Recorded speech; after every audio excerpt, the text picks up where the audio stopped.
สิทธิ์ในกระถางพักสมุทรสำเริงอาทโลซึ่งจะเป็นเจ้าภาพจัดการแข่งขันในวันที่ 20 ตุลาคมที่สนามวัดใหญ่โพหักครับพี่น้อง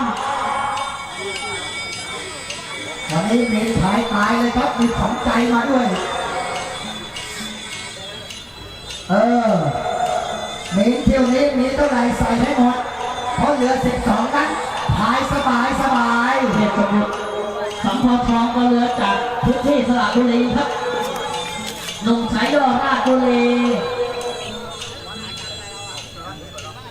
แหมดูสิว่าเที่ยวนี้